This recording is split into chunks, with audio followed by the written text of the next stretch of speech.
Hi viewers, in this video I will show you how I replaced the exhaust flex pipe on a Pontiac Wave 2007 1.6 liter with 275,000 kilometers.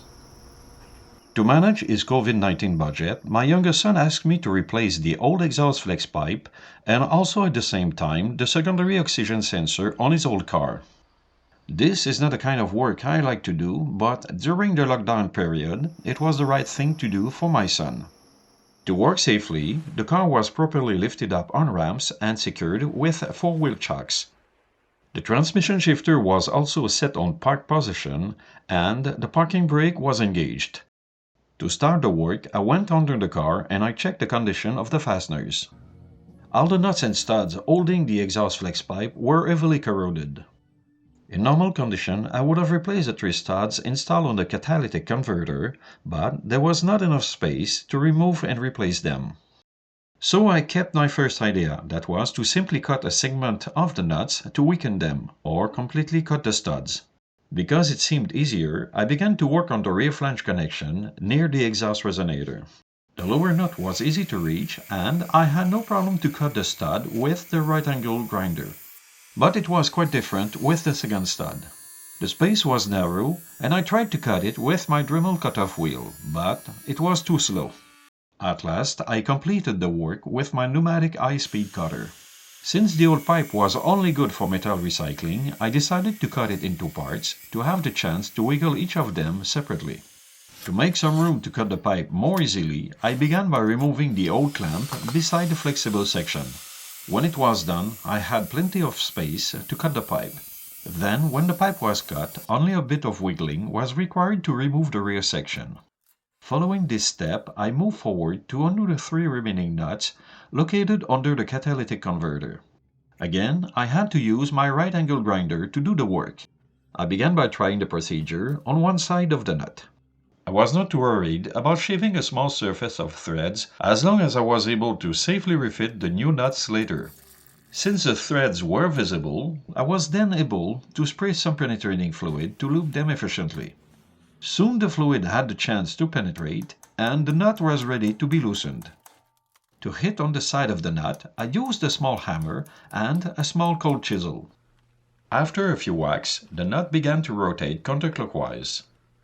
A small portion of the threads was missing, but I was confident the stud was still able to hold a nut tightened with a torque set to 30 foot-pounds. So far I was able to undo the nut by hand without using a ratchet. The procedure worked with the first nut, so I repeated the operation with the two other ones and it worked even better. The three nuts were removed, but the rust was still holding the flanges firmly together. I didn't want to take the risk of damaging the catalytic converter by hitting too hard on the lower flange. This is why I decided to cut the external sections of the flange just beside the studs. Cutting these sections was good enough to weaken the rust that was holding the parts together. Even with penetrating fluid, I had to use my hammer with a cold chisel to finally loosen the flange before I was able to wiggle and remove the pipe. Note, the oxygen sensor was disconnected before the part was removed.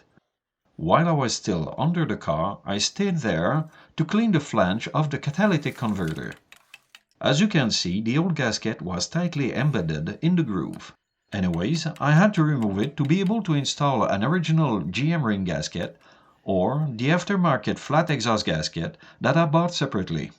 To pull out the old gasket, I inserted the point of a flathead screwdriver between the gasket and the groove. Since the core of the gasket was soft, the metal sheet around it was easy to break and remove. It took me some minutes to brush and clean the mating surface of the flange, but I was satisfied with the result when I tried the new gasket. After, I worked on the rear flange to cut an open gap on each side of the two holes. This helped me to loosen and remove the studs that were still stuck in place. The two holes were damaged, but it was still easy to fix them with a bit of welding. Without the studs, it was time to clean the flange to prepare the surface for the new gasket.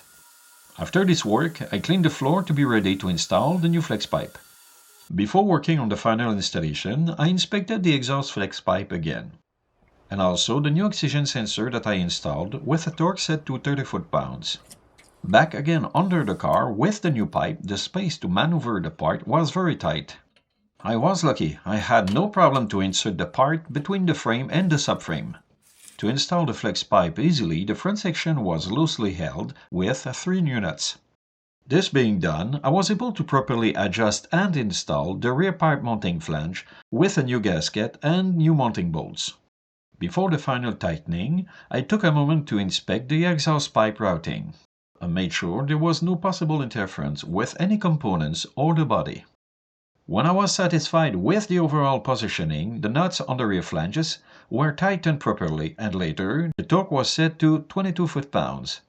On the forward installation under the catalytic converter, the studs were damaged, so I worked slowly to watch if the threads were able to handle the torque with the new nuts.